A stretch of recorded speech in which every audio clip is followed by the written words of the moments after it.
Olá, muito bom dia para você. Estamos no ar com as notícias que fazem a força da nossa terra, do Norte e Nordeste. Fica com a gente e veja tudo o que nós preparamos para o NC Agro de hoje.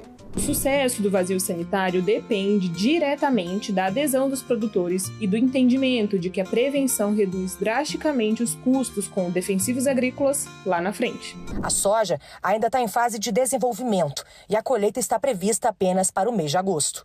Mas o excesso de chuva já exige a atenção dos produtores. O apoio da cooperativa é um dos fatores que ajudam a fortalecer os pequenos produtores rurais da região. Enquanto uma solução definitiva não aparece, produtores também cobram melhorias nas rotas alternativas. Então, da origem ao sabor de hoje, eu trago um caldo de inhame. É isso mesmo, que você pode fazer um caldo verde de inhame, ou você pode fazer um caldo de inhame como eu vou fazer aqui hoje. O sabor é marcante, lembra a cevada com um toque mais adocicado. A cada produção são feitos 250 litros de vinho tinto e branco.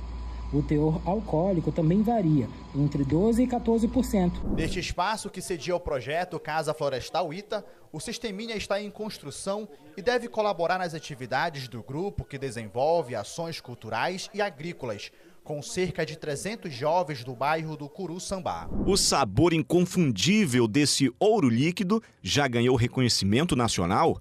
Por isso, o processo é rigoroso, exige um alto padrão de qualidade.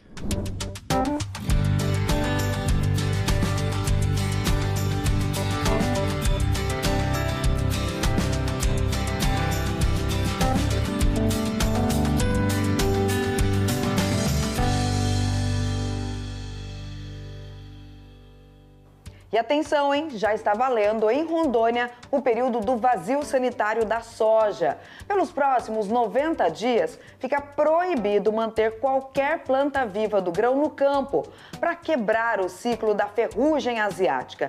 Essa doença que pode devastar lavouras inteiras.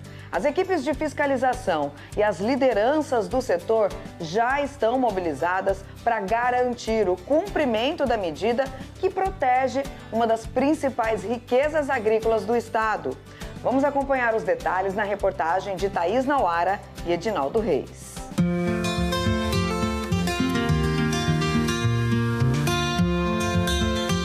A soja consolidou seu espaço como um dos grandes motores da economia de Rondônia.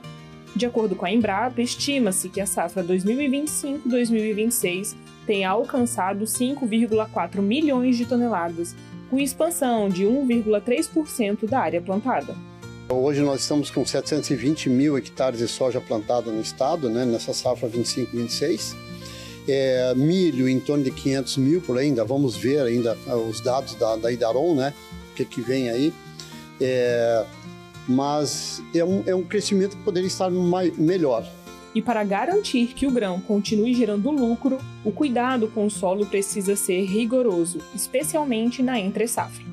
Com as colheitadeiras guardadas, as atenções agora se voltam para o monitoramento da terra.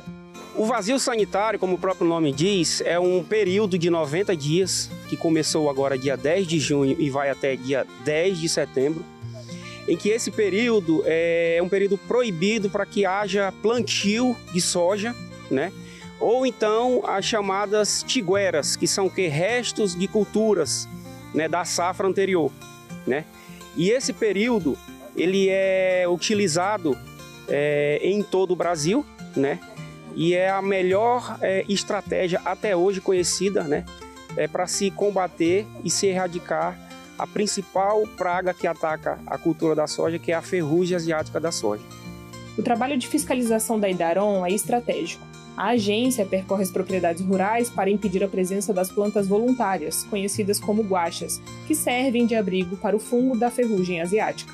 O sucesso do vazio sanitário depende diretamente da adesão dos produtores e do entendimento de que a prevenção reduz drasticamente os custos com defensivos agrícolas lá na frente. A Idaron é uma parceira, da ProSoja, é uma agência sanitária que a gente tem como parceira, e a questão das normativas todas vem pela Idaron, e a ProSoja sempre, junto aos seus associados e ao setor como um todo, sempre vem alertando os produtores nesse cuidado, tá bem? Um período importante começa aqui em Rondônia, o período do vazio sanitário da soja. O descumprimento pode gerar multas e até destruição da área plantada.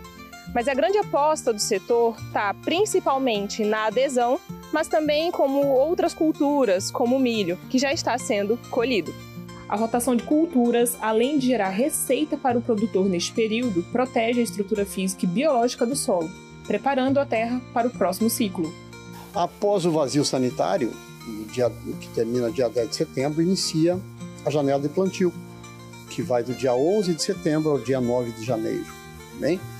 E a soja é o único grão que tem a sua janela de plantio definida. Tá bom? Se você quiser plantar milho, quiser plantar feijão, quiser plantar qualquer outro tipo de cultura, não existe uma janela, somente para a soja, tá? Exatamente essa atenção sanitária. O descanso forçado da terra agora é a garantia de um plantio forte e saudável logo ali na frente.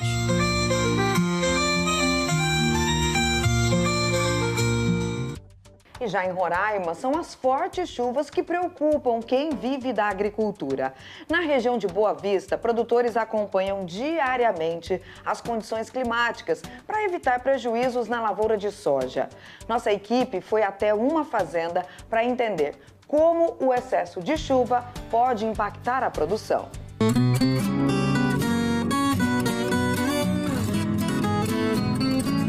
Em uma área de aproximadamente 800 hectares na zona rural de Boa Vista, a tecnologia ajuda o produtor a monitorar as condições do tempo. A estação meteorológica instalada na propriedade registra informações como temperatura, umidade do ar, velocidade dos ventos e volume de chuva. Dados que auxiliam no planejamento da lavoura e na tomada de decisões durante o período de cultivo. Olha só, o tempo está fechando, nuvens carregadas aqui ao fundo, possibilidade de chuvas. Essa situação aqui no estado de Roraima, inclusive tem vários municípios em situação de alerta aqui no estado. E aí eu já pergunto aqui para o senhor Cássio sobre quando chove pós-chuva, eu lhe pergunto, o que vocês fazem imediatamente para analisar como é que está o plantio de vocês? Na verdade você me perguntou pós-chuva, mas a gente vem com análise bem antes da chuva, na verdade, que é por questão da aplicação. Então, quando a gente vê um tempo carregado desses, a gente já volta para a retaguarda, esperando ver se ela vai vir, se ela não vai, para questão de alguma aplicação, para a gente não perder a aplicação. E após chuva, que nem foi a questão que você me perguntou, após uma chuva, daí a gente vai analisar a questão de quantos milímetros choveu, se foi a chuva muito forte ou não, para a gente ver se a gente consegue entrar fazendo uma aplicação logo após a chuva, ou se foi muito forte, a gente vai ter que aguardar secar o solo, secar a folha da soja para a gente entrar com alguma aplicação.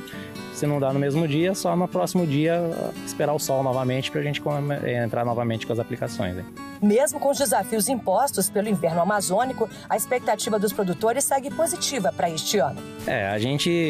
O produtor rural sempre vem com as metas sempre altas, né? Porque a gente tem que colher bem para conseguir dar o giro, pagar as contas, pagar todos os investimentos, as coisas. Então a nossa meta é de colher acima de 60, 62 sacos de soja, né?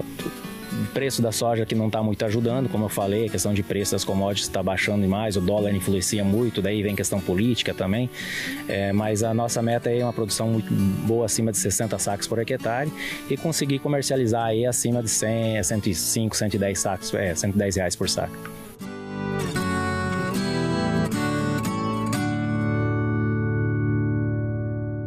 E o que será que os produtores rurais podem esperar no clima na próxima semana? Vamos entender os detalhes e quais são as condições climatológicas com Glauco Cortez. Bom dia! A região norte terá uma semana de chuvas volumosas, mas irregulares. Oeste do Amazonas, Acre, sul de Roraima e norte do Pará, os valores acumulados vão variar entre 80 a 150 milímetros, com pancadas diárias de moderadas a forte. Já o sul do Pará, Tocantins e Rondônia terão um tempo mais seco, com valores entre 5 e 30 milímetros, caracterizando o início da estação seca. As temperaturas permanecerão elevadas, com mínimas entre 22 e 25 e as máximas de 30 a 35 graus, sendo que em alguns pontos a sensação térmica pode atingir 39 graus. As recomendações agrícolas para a região norte, nós temos para a cultura da mandioca, plantar as manivas, principalmente no sul do Pará e Tocantins, nos dias mais secos e controlar as plantas daninhas. Já essa semana não será ideal para colher as raízes no Amazonas, Acre, Roraima e norte do Pará, pois o solo encharcado pode gerar perdas de até 70%, sendo recomendado adiar esta operação para agosto ou mesmo setembro. Para a cultura do açaí, a semana será ideal para desbastar os perfilhos e realizar adubação orgânica. Porém, não será propícia para a colheita mecanizada devido aos riscos de acidente com chuvas e trovoadas. Para o cacau, será uma semana muito boa para as podas nos dias secos, considerando o sul do Pará e Tocantins, e para o controle fitossanitário preventivo, não sendo recomendada a colheita intensiva devido à possibilidade de fermentação de frutos devido à elevada umidade na parte mais ao norte da região. Já para o feijão calpi, a semana será boa para plantar no sul do Pará e Tocantins, além da realização de pulverizações preventivas nos dias mais secos. Não deve ser realizada a colheita dos grãos secos no Amazonas, Acre, Roraima e norte do Pará, devido às fortes chuvas. Para o estado da Paraíba, o tempo será estável e totalmente seco, com temperaturas amenas, umidade do ar variando entre 45% e 80% no Agreste e 30% a 45% no Sertão e no Cariri. Com relação às recomendações agrícolas para a cultura do milho, será uma semana ideal para colher a safra principal, mas a safrinha deve ser irrigada para evitar abortamento floral. Não é recomendado o plantio da nova safra sem irrigação. Para a cultura do algodoeiro, a semana será ideal para a colheita dos capulhos e a desfolha química. Não é recomendado o plantio da nova safra devido à seca. Para a cultura do caju, será uma semana muito boa para as podas, devido à rápida cicatrização, mas a adubação deve ser realizada somente com uma irrigação suplementar leve. Pensando nas hortaliças para a cultura do alface, a semana será ideal para a colheita devido às folhas mais secas e limpas. Já o transplante das mudas deve ser realizado somente em áreas com irrigação. Agora chegou aquela hora de eu te contar aquela história de sucesso. E eu tô falando do produtor Darcy, da Hidroponia Premium. Com dedicação, ele se tornou referência no mercado local de alfaces hidropônicas. E para expandir a sua estrutura e produzir ainda mais, ele contou com um parceiro certo, a Cicobi Amazônia. O Giro Cicobi Amazônia foi conhecer a história do cooperado Darcy, produtor rural da Hidroponia Premium, localizado na BR-174, em Manaus, Amazonas.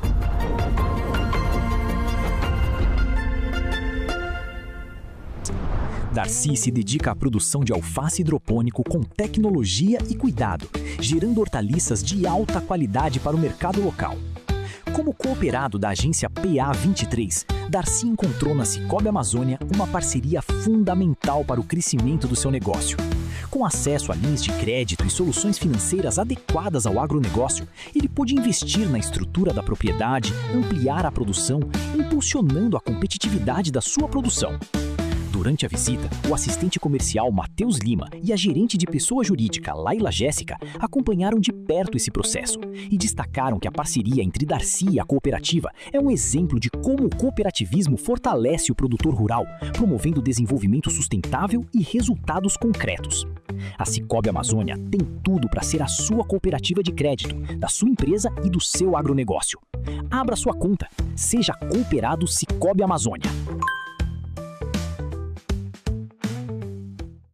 E é isso, na Cicobi Amazônia, através do crédito estratégico e soluções desenhadas para o agronegócio, é possível impulsionar a tecnologia no campo e transformar o potencial em resultados reais.